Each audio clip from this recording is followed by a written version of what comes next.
Hi everyone, welcome back to my channel. And as I have told you that we're going to learn Python. So before starting with Python programming, we need to install IDE in our system, right? And IDE and today we're going to learn what is IDE, how to check whether our system has Python already installed or not. Okay, and if it is not, then we're going to install Python in our system. Okay, all right. So let's get started. So the first thing we need to do is go to your desktop search bar, okay? And over here, just search for command prompt, okay? When you see the command prompt, okay, you'll get interface like this and the username. And after this, you need to write py, okay? Py is basically this is a command which will help you to check the version of Python which is already installed in your system. And right now in my system, there is no such Python version installed. So it will show me like this that py is not recognized as an internal or external command. Okay. You can also, if you have Python already installed in your system, then you will get to then you will it is written that the py that Python 8.3.3.9.0 version is installed or 3.8.10 version installed is according to your system. But right now it is showing that py is not recognized as an internal or external command as Python is not installed in my system. Okay. So alright. So now we're going to install Python in our system. So for that, go to search button. Okay.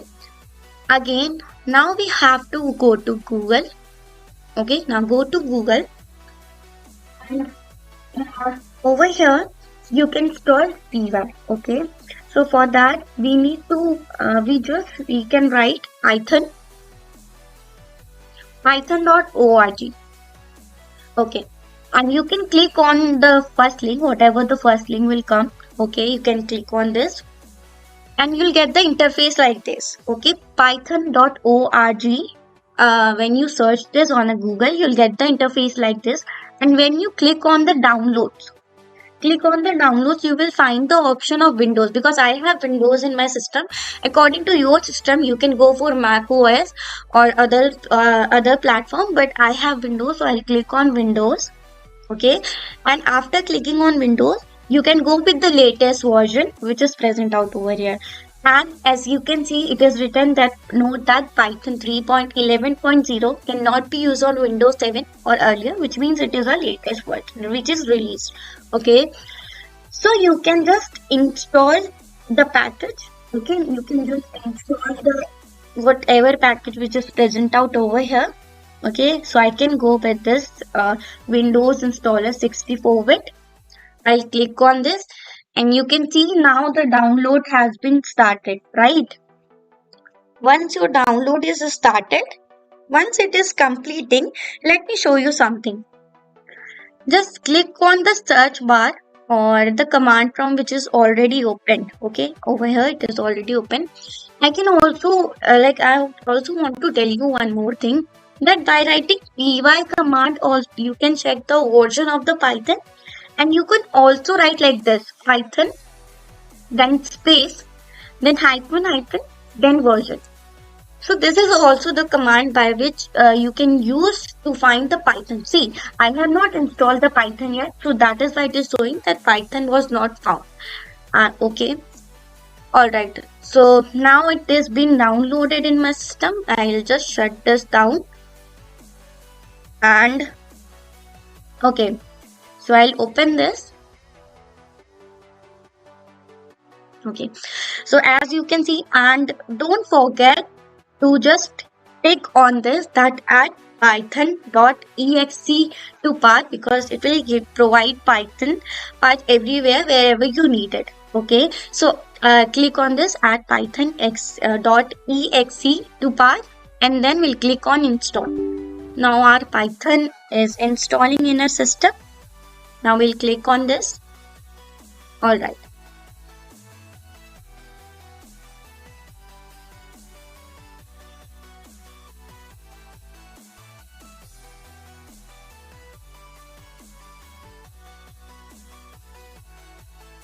Okay, so now it is started downloading.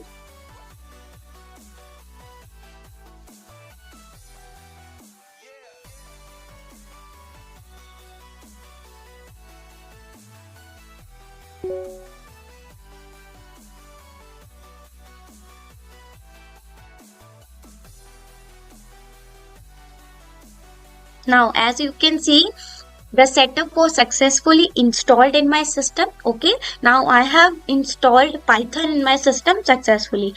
I'll shut this down. Okay, and to show you something, I'll go on my command prompt, and again I'll write the command py, which I was using before to check the Python version, right? And I'll click on this, and now you can see it is written that Python 3.11.0 is been installed, which means that your system now has Python on it. Okay. So now after checking this, I'm going to tell you something that we have now installed Python in our system, right? Now we need IDE. Okay, you can directly use we can directly use Notepad++ and save the file as .py. Okay, to use the to write a Python program, right? But I highly recommend you to use that IDE. Okay, now before installing the IDE, I'm going to tell you something about IDE. Okay, IDE is basically nothing that is an integrated development environment. Okay, which is an application which can provide a certain facility to the user or the program. Let's suppose we are a programmer. Okay, and IDE is an application which provides us a facility just to write like some libraries, function, debugger. It has its editor. Okay, it has the debugger facilities, had the interpretation. It has the interpreter. So though we don't have to go on Notepad to save file again and again, we can use in a one application only. That is why I'm recommending you to install IDE, Integrated Development Environment. Okay, so for installing IDE, again we'll go on Google. Okay, we'll go on Google and we'll search for the Pycharm. Okay, there are several types of IDs present. Okay, there are so many IDs present like Visual Studio Code, Notepad. You can also do it Notepad++. But the problem is, I recommend you to use this Pycharm because Pycharm is nowadays best platform to use for learning Python, and basically you are a beginner right now. So it provides an analysis, a graphical debugger, and an integrated unit tester. Okay, so I highly recommend you to go with the Pycharm. Okay, so when you click on the first link, that is www.jetbrains.com, you will find this particular interface, right? In this interface, you will going to find two download buttons, right? One is over here, one is over here. You can go with any button and you can just click on this download. Okay, I'm clicking on this download. Okay, so we'll download this community edition. Okay, so while clicking on this, you can see that it is downloading into our system. All right.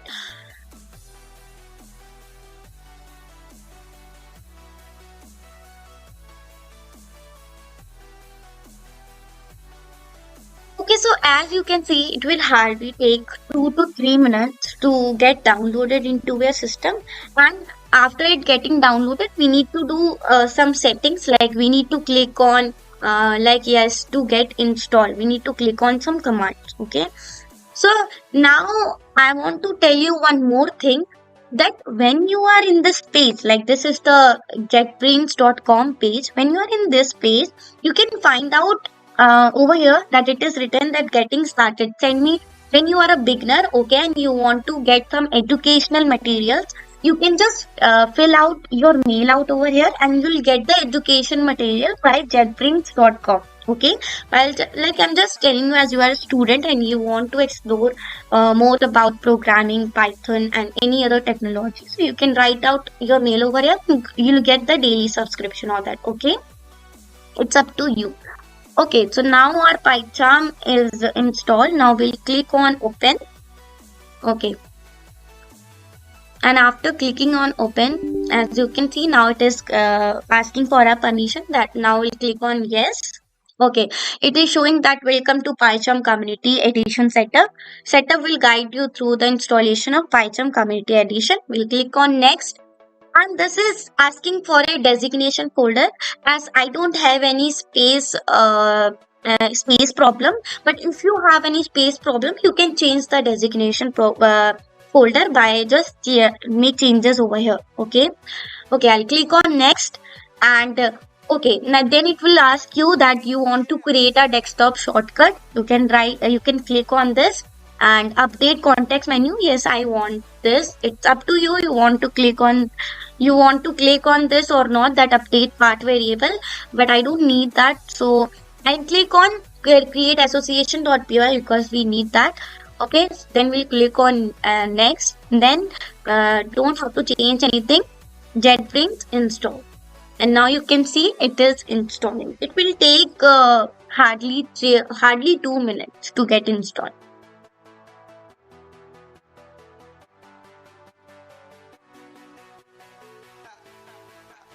Okay, so now as you can see, it has extracted every modules files whichever we want in our resource, and now it is installed. You just have to click on finish to close the setup. Okay, now we'll just shut this down.